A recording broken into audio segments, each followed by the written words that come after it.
오늘은 4학년 1학기 국어 교과와 관련된 위인 이야기 세종대왕에 대해서 들려줄게요.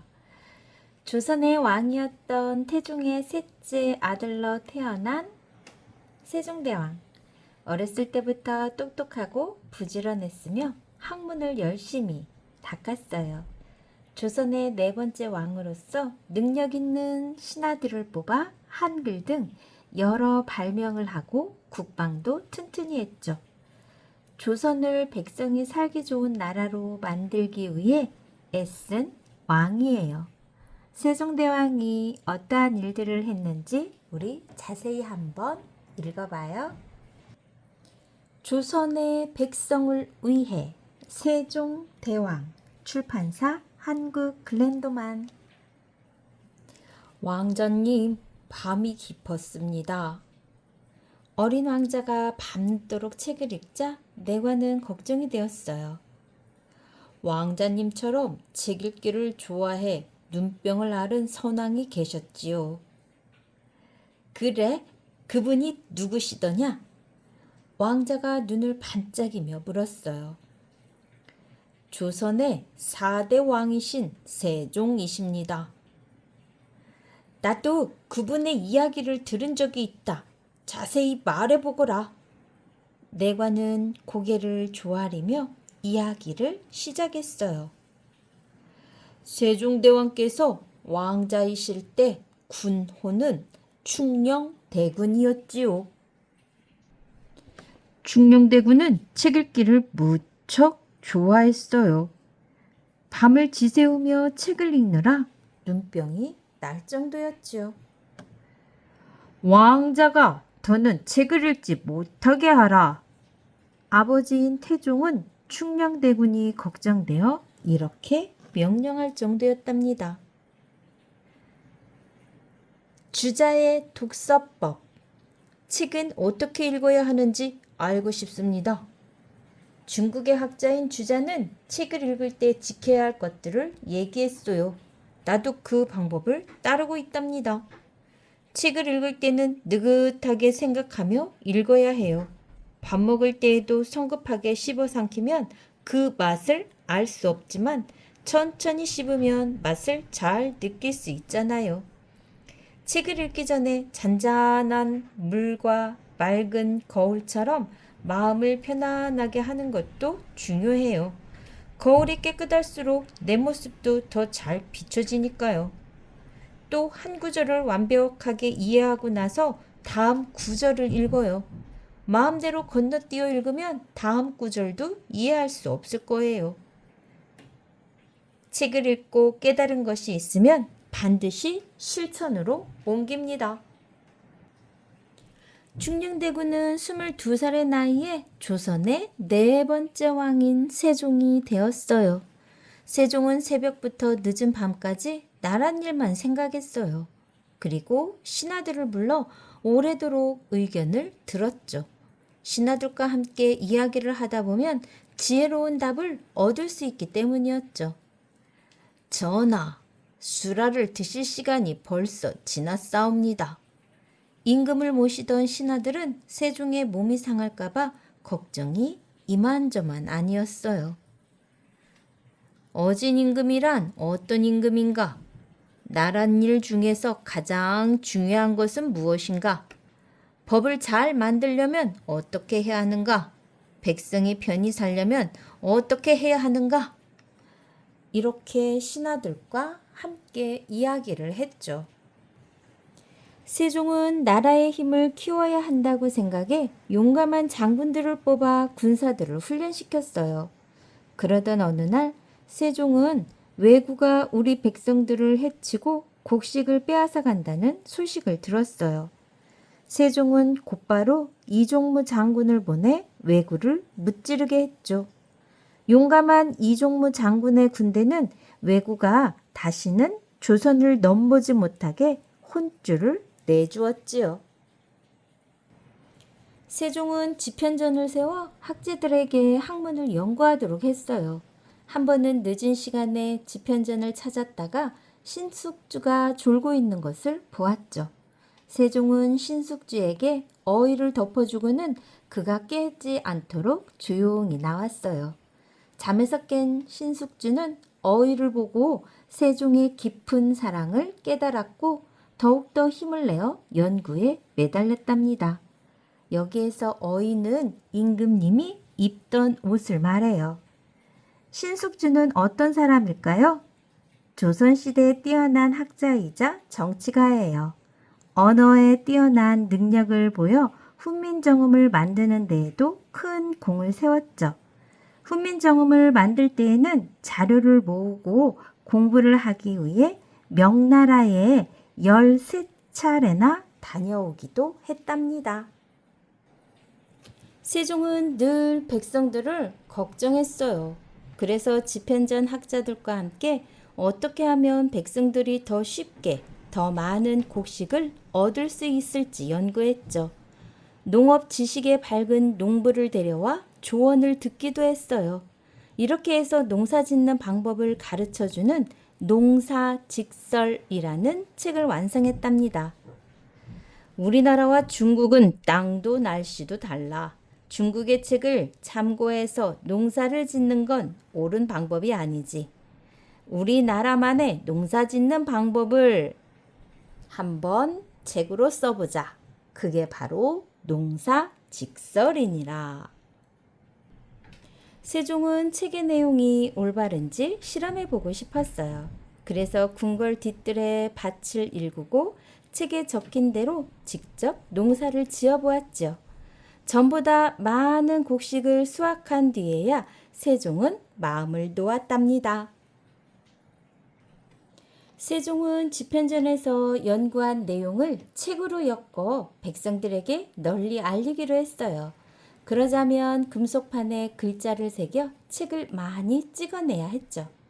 이천과 장영실은 이 일을 좀 더 편리하게 하기 위해 쓰기 편리한 활자를 만들었어요. 그 덕분에 조선의 인쇄 기술은 크게 발달했고 많은 책을 더 빨리 만들어낼 수 있었답니다. 우리나라의 앞서간 인쇄 기술 한번 볼까요?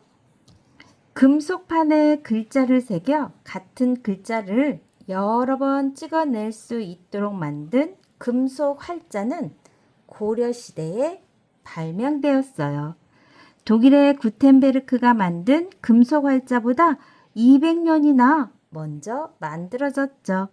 조선 세종 때 1434년에는 앞서 사용하던 활자의 단점을 고쳐 구리 활자인 갑인자를 만들어 썼다고 합니다. 세종은 과학자인 장영실을 특히 아꼈어요.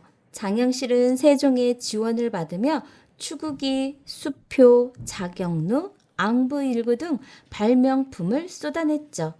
세종은 신하들의 반대를 무릅쓰고 신분이 낮은 장영실에게 높은 관직도 내렸답니다. 우리 장영실이 어떠한 사람인지 좀 들어볼래요? 장영실은 관청에서 잡일을 하는 노비의 아들로 태어났어요. 하지만 어려서부터 손재주가 뛰어나 물건을 만들고 고치는 일을 아주 잘했죠. 세종은 그의 재주를 인정해 궁에 들어와 여러 가지 발명품을 만들게 했어요. 세종은 이처럼 나라와 백성에게 도움이 되는 사람이라면 신분을 가리지 않았답니다. 자, 우리 이 시대에 발명된 것 조금 더 들려줄게요. 왼쪽에 보이는 추구기, 비의 양을 재는 기구로 농사에 큰 도움을 주었어요. 장영실이 세계 최초로 발명한 거죠. 오른쪽에 보이는 걸 수표라고 해요. 강에 설치해 강물의 깊이를 알 수 있도록 했죠. 강이 넘치기 전에 미리 대비할 수 있었어요. 참 지혜롭죠? 자경루라고 불리는 물시계는 물이 일정한 간격으로 넘쳐서 시간을 알려주었답니다. 왼쪽 하단에 보이는 앙부일구, 시각과 계절을 알 수 있도록 만들어진 해시계예요. 둥근 지구 모양을 나타내고 있답니다. 우리 장영실이 세종대왕과 함께 만든 기구에 대해서도 알아보았어요. 우리를 위해 책을 만들었다며?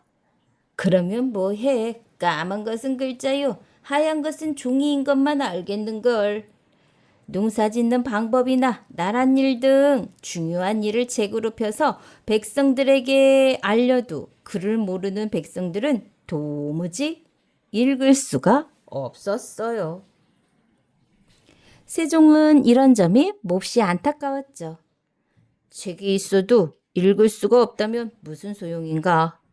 중국의 글자는 배우기가 어려우니 백성들을 위해 쉬운 글자가 필요해. 세종은 누구나 쉽게 배울 수 있는 우리 글자를 만들기 위해 남몰래 연구를 시작했어요. 중국이 우리의 주인 행세를 하는 것은 우리가 자기네 글자를 쓰기 때문이야. 우리만의 글자가 있어야 해. 세종은 글자를 개발하는데 더욱 몰두했어요. 신하들의 반대를 염려해 집현전의 몇몇 학자와 왕자들의 도움을 받으며 조용히 진행했답니다.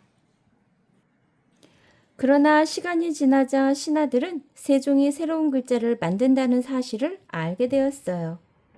아니되옵니다, 전하. 세종이 염려했던 대로 신하들은 거세게 반대했답니다. 오랜 세월을 써온 한자가 있는데 새로 글자를 만드는 이유가 무엇이옵니까?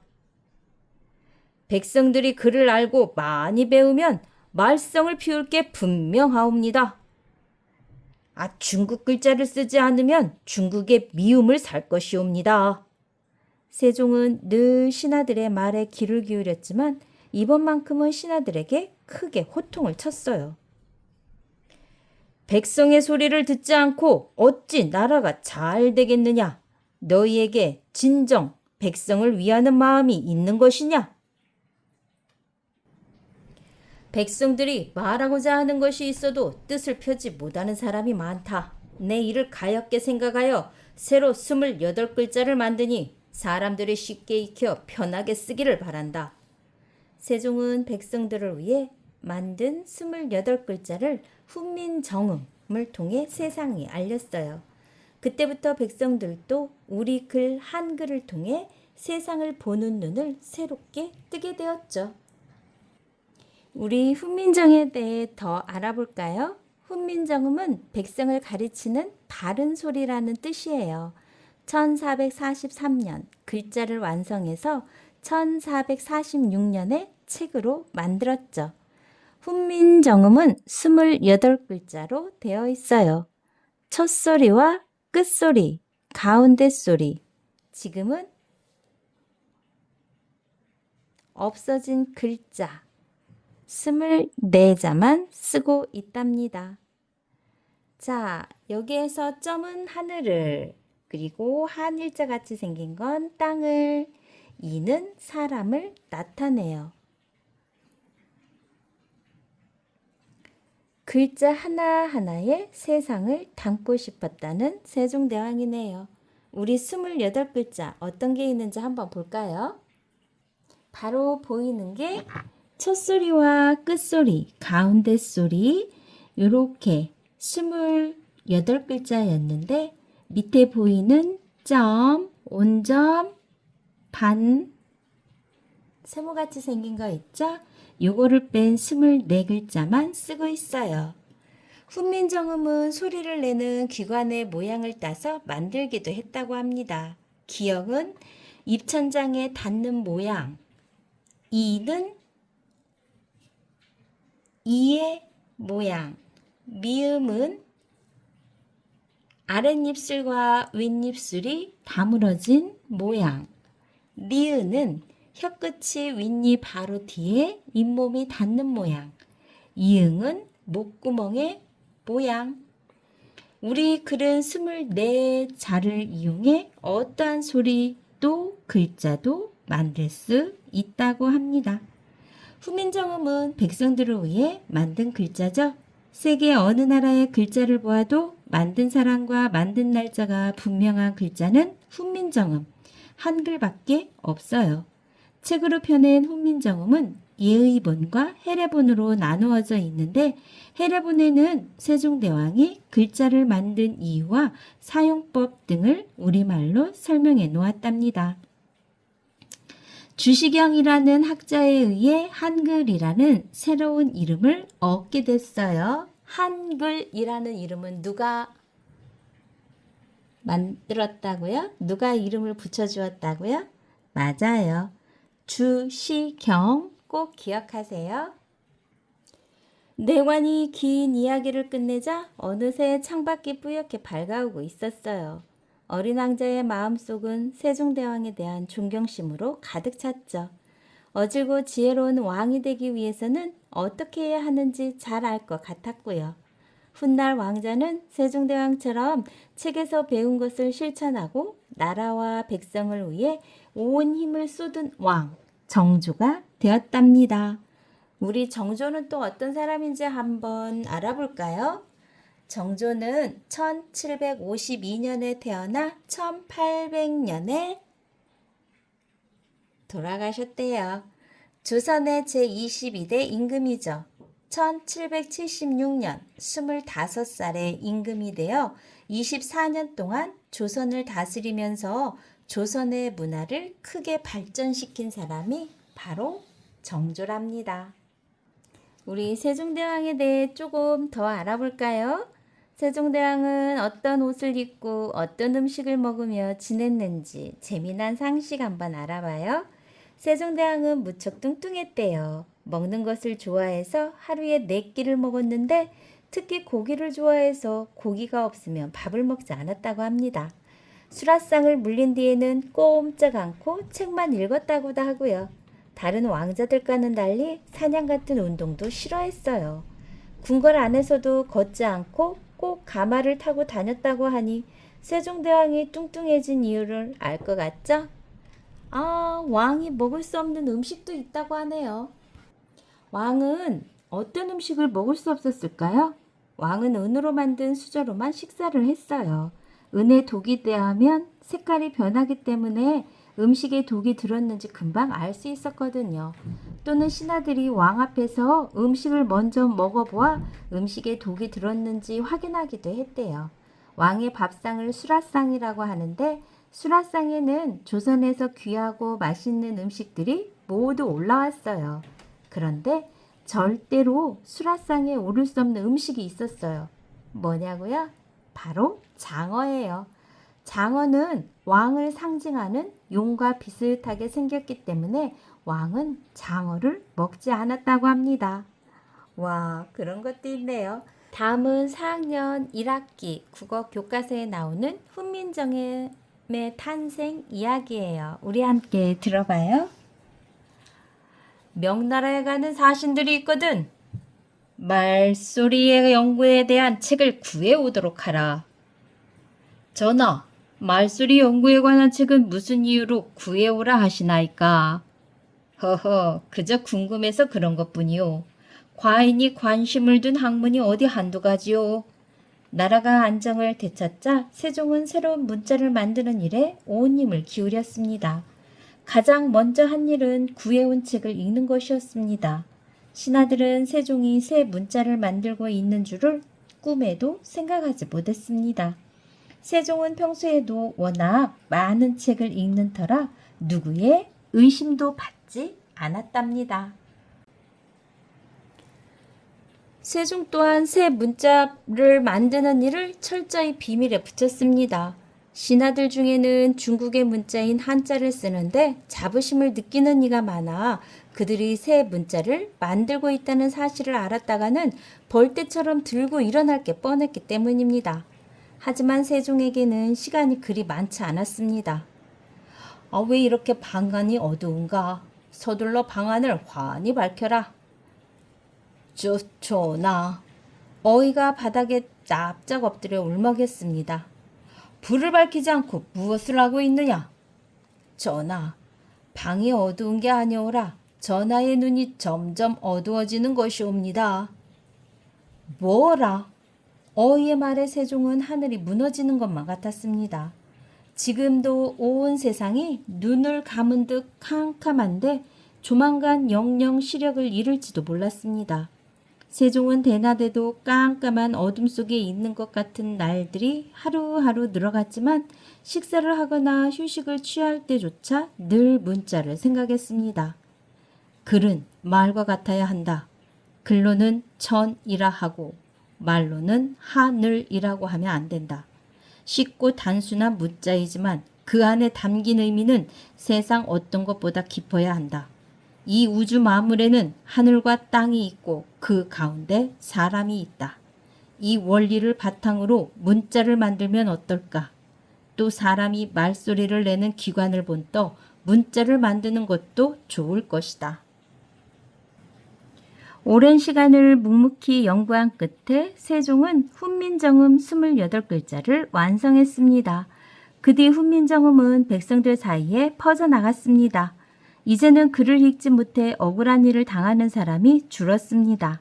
한자를 배울 기회조차 적었던 여자들도 훈민정음을 익혀 책을 읽거나 편지를 썼습니다.